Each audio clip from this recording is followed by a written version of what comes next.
Hello, Tom Maguire. Welcome back. I'm going to review Personality Isn't Permanent by Benjamin Hardy. Please follow me. Feel free to follow me at Maguire Total Coaching on Instagram and on Facebook.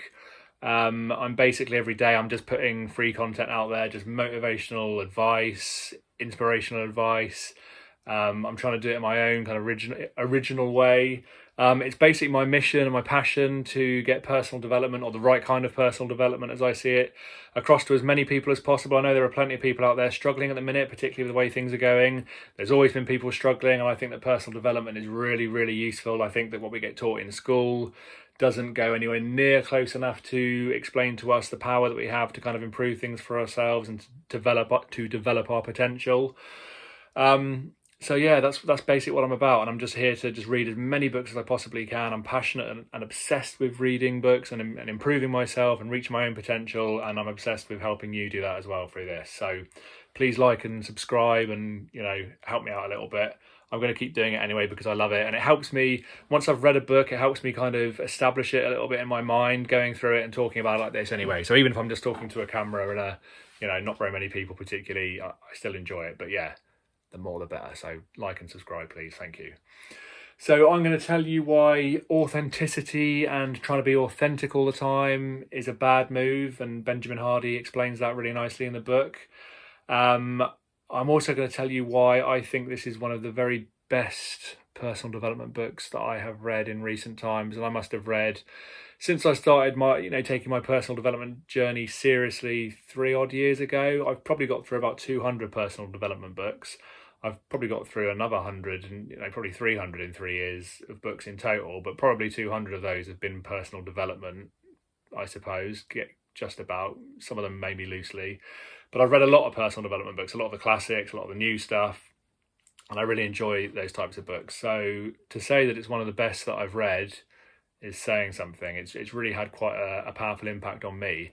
But I think it's not only good for people like myself who are used to personal development, I think it's also really good for people starting out in it as well. If you don't read any other personal development books, I would recommend this one.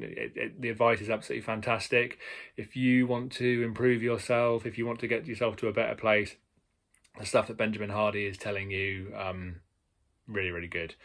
If you can't be bothered to read the book, look him up on YouTube. He's got loads of stuff that he's done on YouTube as well. There's loads of content out there that's worth checking out, but I do recommend that you read it or you listen to it on Audible. Yeah, fantastic. It's a really good book. So where do we go next? So George Bernard Shaw is a man that he quotes, and he says that life isn't about finding yourself, it's about creating yourself, and I really like that. And he's basically, Benjamin Hardy is basically turning the idea of personality on its head. He's basically saying that personality isn't fixed. Human beings are fluid. We're changing all the time. We have different personalities for different situations that we're in. We're different at work, we're different when we're out with our friends who maybe we've known all our lives, we're different with our family, so we have different personalities for different situations, and that's not necessarily being false, that's just the way we are, that's just being human.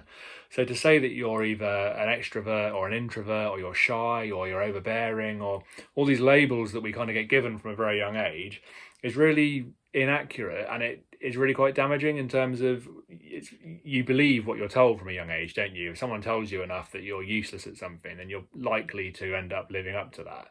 And so he turns personality on its head and basically says, no, personality and authenticity, in fact, he says, is something that we work towards. And actually, our ideal future self, the person that we are aiming to become, that is actually our personality. That's our true personality. That's our potential.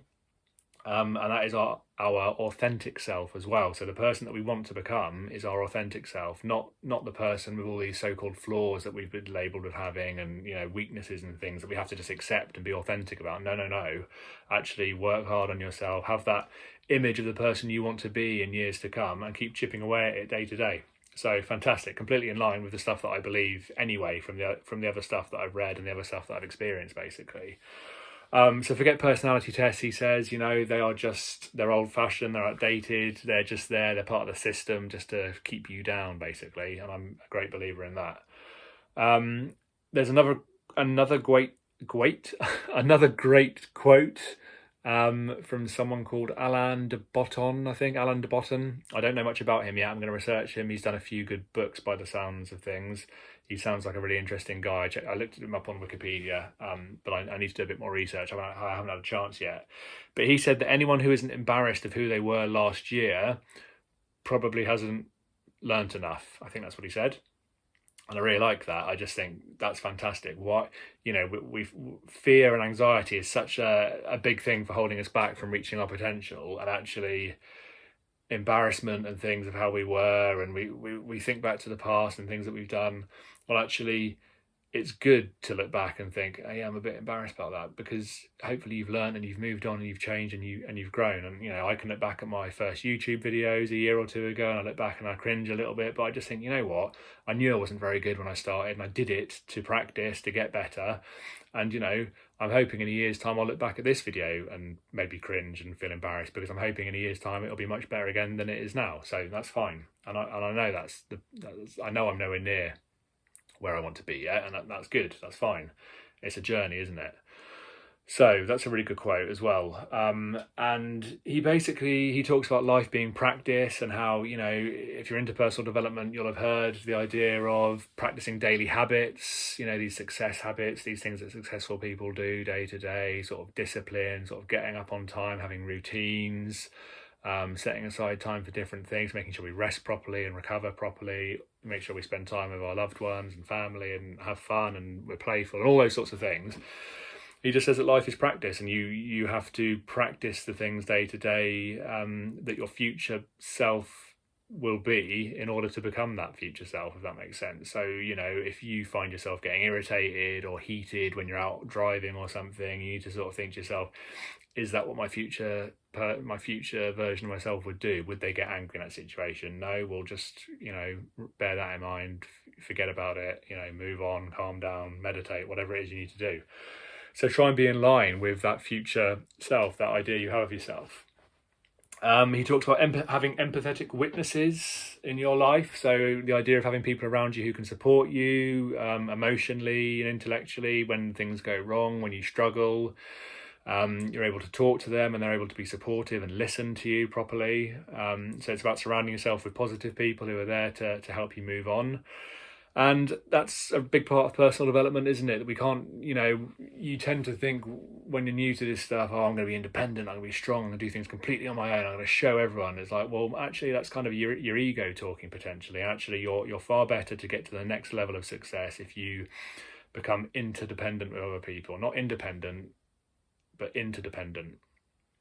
So you need to be able to stand on your own 2 feet, but you want to work with other people as well and work together and kind of use their ability to improve yourself and to bring you on. Basically, you want to be around people who are kind of further ahead than you and sort of better than you. And it's a bit like C.S. Lewis said when he said that there's a problem with this idea of I'm as good as you, where we all feel as though we won't take any kind of nonsense from anyone because we're as good as that person. No one's better than me. No one can tell me anything. And it's like, well, actually, sometimes it doesn't hurt to be a bit humble and sort of realise that someone might be ahead of you in a certain area, and that actually you could learn something from them. Because if you're arrogant about it, then you're going to miss that opportunity to learn. So, he talks about, which is really interesting, talks about Buzz Aldrin, which most people have probably heard the story of him. He was the second man on the moon. He came back and he felt as though he'd achieved everything already. He was 39, 40, I think, at the time, and he got really depressed. He started drinking. He ended up with a job selling cars in a car lot, and his life just went really bad, basically, kind of hit rock bottom. And it's like, this amazingly successful guy, how can that happen to him? It's like, well, actually, because he got to the point where he believed he was done. He couldn't achieve anything more than that. And so that became quite depressing for him. And he compares that to the Greek basketball player who is called, let me look at his name, Antetokounmpo. I think he's called Antetokounmpo. I'll put his name up on there and you can research him for yourself. I hadn't heard of him before, so but I will do some research and find out. But apparently he was given an award in basketball, and he was asked, what he would do next, I think.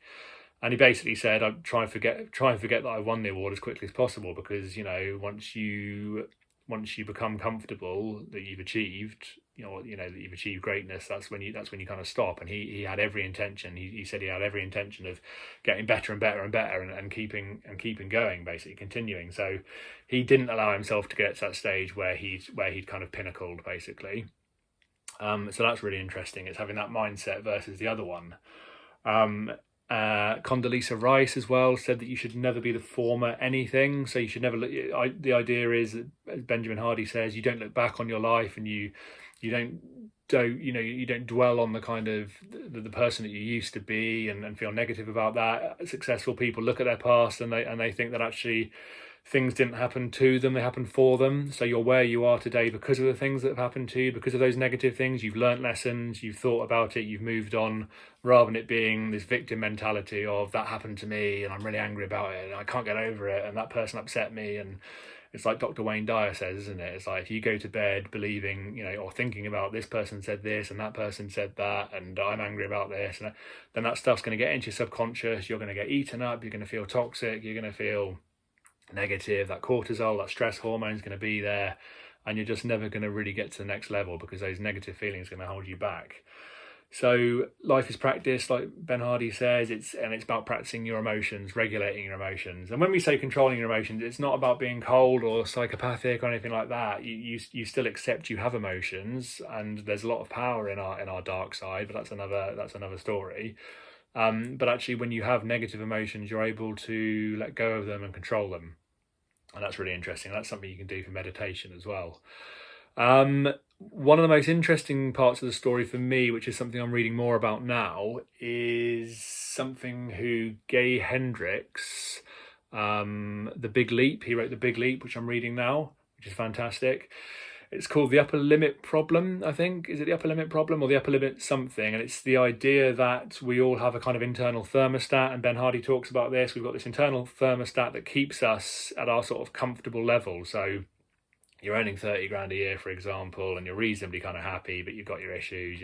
You've got potential in you. You could do a lot more, but you just sort of, you stay there because you're paying the bills. Things could be a lot worse. Your ego doesn't want to risk losing any kind of sense of significance or anything, so you don't push yourself forward. So you've got this internal kind of thermostat that just keeps you there. And he basically argues that when a lot of people are find themselves happy or successful for a period of time, they will do something to kind of hamstring themselves and bring them back down to where they were. So quite often people are addicted to negative emotion. They're addicted to cortisol, the stress hormone, which I didn't realize before. And actually, those sorts of people, they'll find themselves calm and happy for a period of time, and that will make them feel uncomfortable. So they'll immediately do something like argue with a loved one, or start thinking about the state of the world and stressing about things, and they'll think about bad stuff to get themselves back to feeling stressed and feeling that kind of anxiety again, which is kind of a bit of an addiction.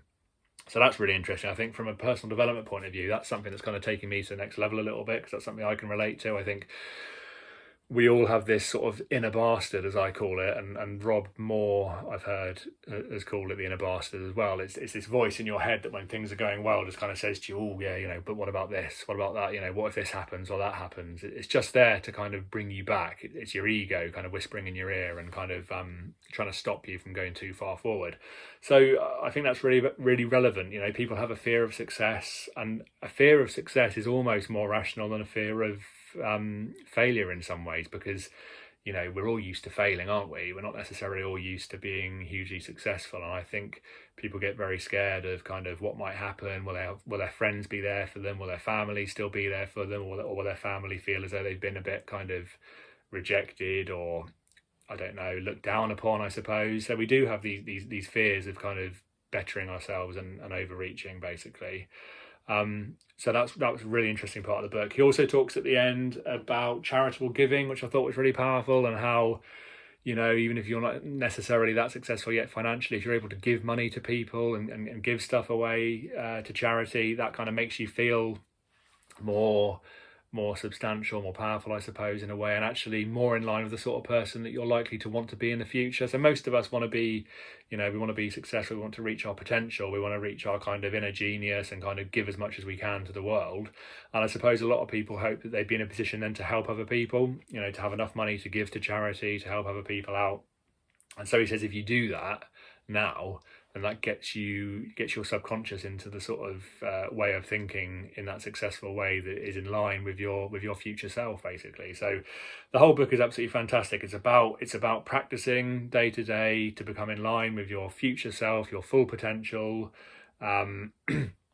overcoming the upper limit stuff, dealing with those negative emotions that are kind of given to us, or through these tags of personality and all that rubbish, basically. I can't recommend it enough. It's fantastic. I enjoyed it more than Willpower Doesn't Work. I thought it was better than Willpower Doesn't Work as well. Yeah, it's one that I will be keeping and referring back to a lot. So please like and subscribe. Please support my channel. It's Maguire Total Coaching. I'm passionate about this stuff. I'm going to be doing lots more videos, lots more content, and I won't stop until I've achieved my mission. Cheers.